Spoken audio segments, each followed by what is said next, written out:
10월 20일 월요일. 한 조각 토스트의 기적. 이삭 토스트라는 간판은 이제 우리 일상에서 낯설지 않습니다.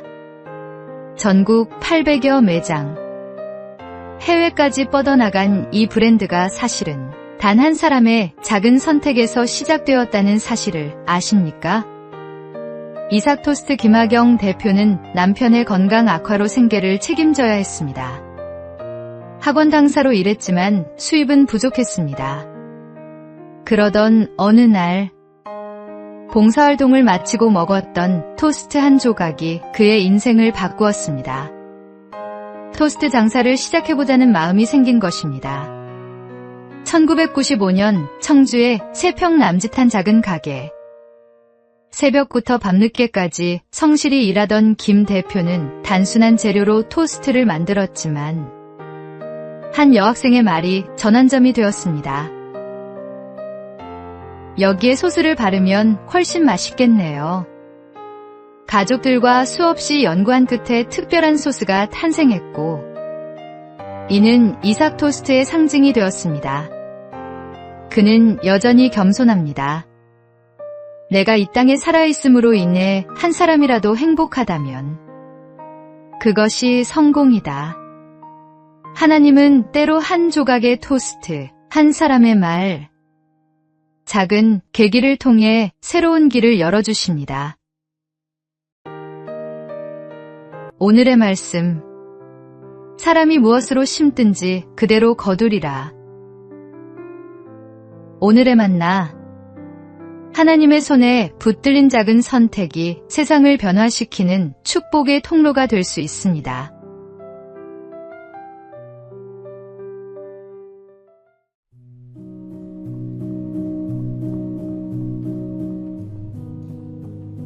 (10월 21일) 화요일. 분노의 대가. 한 직원이 상사의 지적을 받게 되었는데 그날따라 피곤과 스트레스가 겹쳐 있었습니다. 처음에는 그냥 넘기려 했지만 마음속 억눌린 감정이 터져나왔습니다. 결국 그는 회의 자리에서 목소리를 높이며 상사와 심하게 다투었고 감정을 이기지 못해 사직서를 던져버렸습니다. 순간은 통쾌했을지 모릅니다. 하지만 그 결정은 돌이킬 수 없는 결과를 남겼습니다. 안정된 직장을 잃은 그는 곧 경제적 어려움에 부딪혔고 가정에도 불화가 생겼습니다. 무엇보다 시간이 지나 돌아보니 상사와의 문제는 차분히 대화로 풀 수 있었던 사소한 일이었습니다. 한순간의 분노가 인생의 중요한 기회를 잃게 만든 것입니다. 비슷한 일은 가정에서도 일어납니다. 부부 사이에 작은 의견 차이가 있을 때 서로 한 발 물러서면 충분히 해결될 문제들이 있습니다. 그러나 화가 난 상태에서 내뱉는 말 한마디는 상대의 마음에 깊은 상처를 남깁니다. 분노는 우리의 판단을 흐리게 하고 결국 어리석은 결정을 내리게 만듭니다. 그러므로 화가 치밀어 오를 때는 잠시 멈추어 마음을 가라앉히고 깊은 호흡과 함께 주님께 지혜를 구해야 합니다. 오늘의 말씀. 노하기를 속히 하는 자는 어리석은 일을 행하고 악한 계교를 꾀하는 자는 미움을 받느니라. 오늘의 만나. 순간의 감정을 다스리는 지혜가 인생의 많은 문제를 해결하는 열쇠입니다.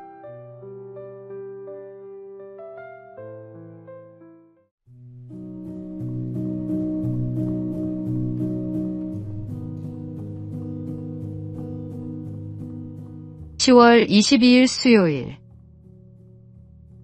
쥐의 마음. 어느 날 한 쥐가 있었습니다. 그는 고양이에 대한 두려움 때문에 늘 고통받고 있었습니다. 이를 불쌍히 여긴 마법사가 그 쥐를 고양이로 변하게 해주었습니다. 그러나 고양이가 되자 이번에는 개를 두려워했습니다. 마법사는 다시 그를 개로 바꾸어 주었습니다. 하지만 개가 되자 호랑이를 무서워했고 호랑이가 되자 다시 사냥꾼을 두려워했습니다. 결국 마법사는 이렇게 말했습니다. 다시 쥐가 되어라. 내가 아무리 다른 모습으로 변한다 해도 가슴은 여전히 쥐의 가슴이니 어쩔 수 없구나. 사람들의 삶도 이와 같습니다. 아무리 환경이 변하고 조건이 나아져도 마음에 두려움이 있으면 결코 자유로울 수 없습니다. 심리학자들은 인간이 가지는 두려움의 92%는 사실 근거 없는 불안이라고 말합니다. 그러나 믿음 안에 선 사람은 그 불안에 휘둘리지 않습니다.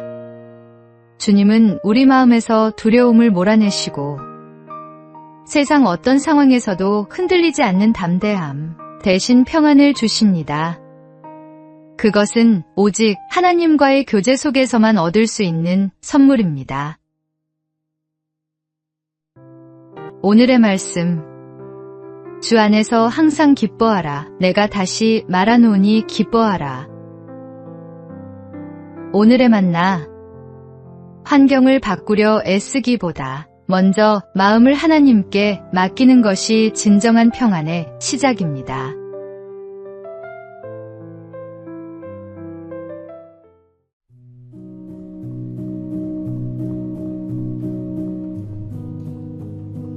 (10월 23일) 목요일. 기도의 성장 단계. 기도에도 성숙의 단계가 있습니다. 1단계. 아기의 기도는 가장 초보적인 단계입니다.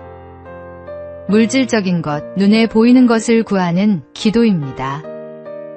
아기가 울기만 해도 부모가 다 알아서 채워주듯 막 신앙생활을 시작한 성도는 단순히 필요를 구하고 응답받는 경험을 하게 됩니다. 2단계. 청소년의 기도는 응성만으로는 통하지 않습니다. 원하는 대로 즉시 응답되지 않고 하나님의 뜻에 맞춰 순종해야 하는 훈련이 시작됩니다. 내 감정과 생각, 시간과 자존심까지 주님의 다스림을 받아야 합니다. 스스로 판단할 수 있지만 여전히 부모의 허락이 필요한 미성년처럼. 이 단계의 기도는 배움과 훈련의 과정입니다. 3단계. 장년의 기도는 성숙한 사랑의 단계입니다.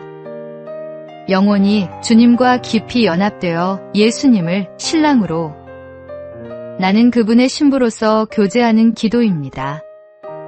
더 이상 말이 많지 않아도 그분 안에 머무르는 것만으로 충분합니다. 이 단계의 기도는 은밀하고 깊은 친밀함이 특징입니다. 기도의 성숙은 하루아침에 오지 않습니다. 그러나 주님과 동행하는 삶 속에서 점점 더 깊어져 갑니다. 오늘의 말씀. 쉬지 말고 기도하라. 오늘의 만나. 끊임없이 주님 앞에 나아갈 때 기도의 깊이와 친밀함이 더해지는 은혜를 경험하게 됩니다.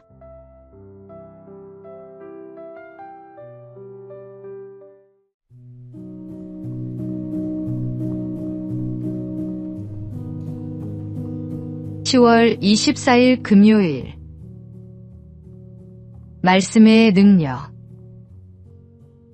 제가 하나님의 말씀에 사로잡혀 있기에 여기 제가 서 있습니다. 저는 달리 할 수 없습니다. 하나님이여 저를 도우소서. 종교개혁자 마르틴 루터가 보름스회의에서 남긴 확고한 신앙 고백이었습니다. 그는 성경이 결코 정치적 도구나 개인의 권력을 위해 사용되어서는 안 된다고 믿었습니다. 오직 하나님의 말씀을 선포하고 전하기 위해 존재한다고 확신했습니다. 루터는 로마서를 통해 하나님의 뜻을 발견하고 1517년 95개조 반박문을 게시하며 본격적인 종교개혁의 길을 걸었습니다. 그는 훗날 이렇게 고백했습니다. 나는 오직 하나님의 말씀을 가르치고 설교하고 기록했을 뿐입니다. 그런데 놀라운 일이 일어났습니다. 말씀은 스스로 역사했고 교황의 권세조차 흔들리기 시작했습니다. 이 모든 것은 말씀의 능력 때문입니다. 루터가 종교개혁을 일으킨 이유는 당시 교회가 하나님의 말씀에서 멀어졌기 때문이었습니다. 오늘날도 마찬가지입니다. 아무리 훌륭한 프로그램과 교재가 있어도 말씀에 기초한 신앙이 우선되어야 합니다. 말씀은 살아있고 능력이 있어 우리의 삶과 세상을 변화시키는 힘입니다. 오늘의 말씀. 하나님의 말씀은 살아있고 활력이 있어 좌우의 날선 어떤 검보다도 예리하여 혼과 영과 및 관절과 골수를 찔러 쪼개기까지 하며 또 마음의 생각과 뜻을 판단하나니. 오늘의 만나. 하나님의 말씀 앞에 겸손히 서서 그 능력을 경험하며 살아가는 신앙인이 되기를 소망합니다.